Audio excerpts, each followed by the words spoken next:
सर्वप्रथम गुरुदेव के पावन चरणों का आशीर्वाद लेकर के उनको नमन करता हूँ, प्रणाम करता हूँ, वंदन करता हूँ। फिर अपने प्रवचन को, अपने सत्संग को आगे बढ़ाता हूँ कि हे गुरुदेव, मेरे ऊपर अपनी दया दृष्टि बनाए रखना और जो समाज को संस्कार देने का कार्य, समाज को सद्बुद्धि देने का कार्य, समाज को जीवन जीने की कला सिखाने का बीड़ा मैंने उठाया है। इस हमारे बीड़े को चलाते रहना, मुझे अपना ज्ञान और आशीर्वाद प्रदान करते रहना, ताकि मैं समस्त जनता को संस्कार दे सकूं, जीवन जीने की कला सिखा सकूं और धर्म के मार्ग पर चलने के लिए प्रेरणा दे सकूं। आज का हमारा विषय है कि एक घर की शोभा बेटी से नहीं बल्कि बहू से होती है। सच में आप सोचिए कि घर में, परिवार में सबसे ज़्यादा काम बेटी करती है या बहू करती है? सबसे ज़्यादा निकट आपके बहू रहती है कि बेटी रहती है? आपको सबसे ज़्यादा सेवा बहू प्रदान करती है या बेटी प्रदान करती है? आपका ख्याल बहू रखती है या बेटी रखती है? सच में किसी ने कहा है कि बहू घर की लक्ष्मी होती है, उसे गृह लक्ष्मी भी कहा जाता है।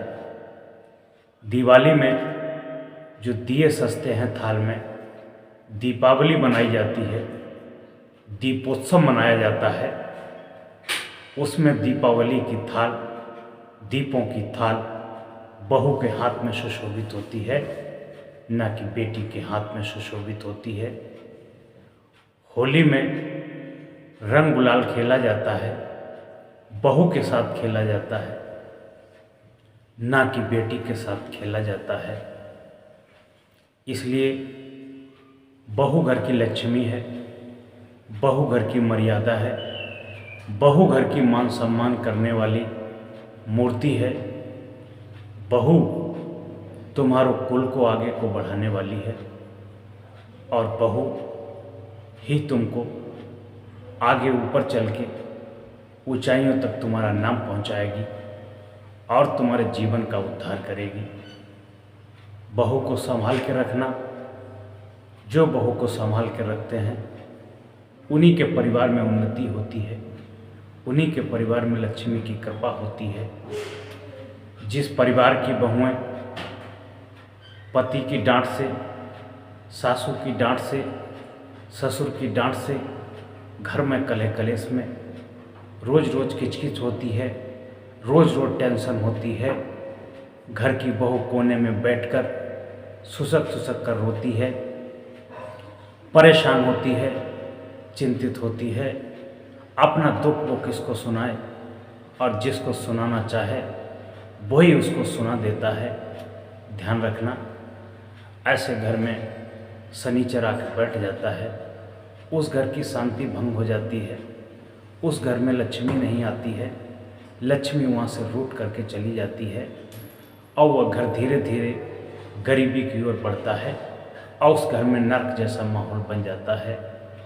जिस घर में बहुओं की पायलें बजती हों, जिस घर में बहुएं दौड़ दौड़ के कार्य करती हों, जिस घर के बच्चे किलकारियाँ माल के खेलते हों, आंगन में दौड़ते हों, हंसते और मुस्कुराते हों, दादा दादी के पास जाते हों, बड़े पापा छोटे पापा के पास जाते हों, ताऊ ताई के पास जाते हों और सभी बहुएं मिल बांट करके घर का कामकाज निपटा लेती हैं, घर के कार्य को हंस हंस के करती हैं, कार्य को बोझा नहीं समझती हैं, कार्य को एक दूसरे पर नहीं टालती हैं और मिल बांट के भोजन खाती हैं। मिल बांट के भोजन का आनंद लेती हैं और उस घर के पुरुष दौड़ धूप करके कार्य करते हैं, सभी समता समझ से कार्य करते हैं। भाई भाई का प्रेम दोस्तों जैसा दिखता है। बैठ करके अपनी योजना बनाते हैं और शाम को सब बैठ करके भाई भाई खाना खाते हैं, बहुएं खाना खाती हैं, माता पिता खाना खाते हैं और एक बार पूरे परिवार के साथ चर्चा होती है, हंसी ठिठोली होती है। ऐसा घर धन्य हो जाता है।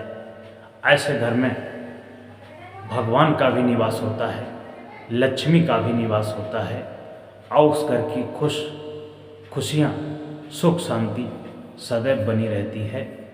फिर उसे कहीं जाने की ज़रूरत नहीं है। वह घर समय हमेशा आनंद में रहता है, आनंद में रहता है। लेकिन आपने देखा होगा कि बहुत से घरों में बहुत सी माताओं का बहुत हठी और जिद्दी स्वभाव होता है। बहू पूरी उम्र भर उनका साथ निभाएगी, उम्र भर सेवा करेगी, हारी बीमारी में सेवा करेगी, पूरी उम्र भर खाना खिलाएगी, सर्दियों में गर्म पानी करके नहाने के लिए देगी और कपड़े भी धोगी।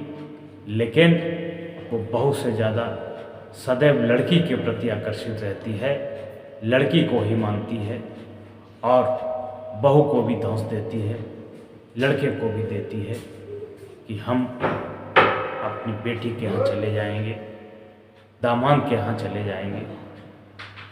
जो सासुएं बहुओं से झगड़ा करती हैं, बुराई करती हैं, निंदा चुगली करती हैं, वह पास पड़ोस में जिनसे पड़ोसियों से करती हैं, वह पड़ोसी उनको बता देते हैं।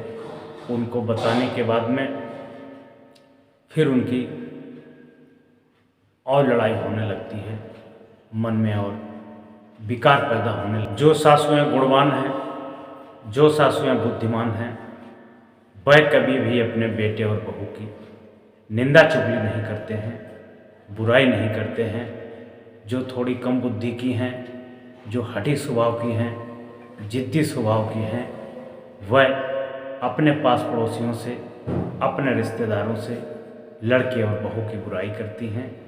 वही लोग उसमें कुछ और जोड़ तोड़ के बात वहाँ तक पहुँचा देते हैं, जिसकी वजह से सासू और बहू में और टकरार होने लगती है, दिक्कतें और बढ़ जाती हैं।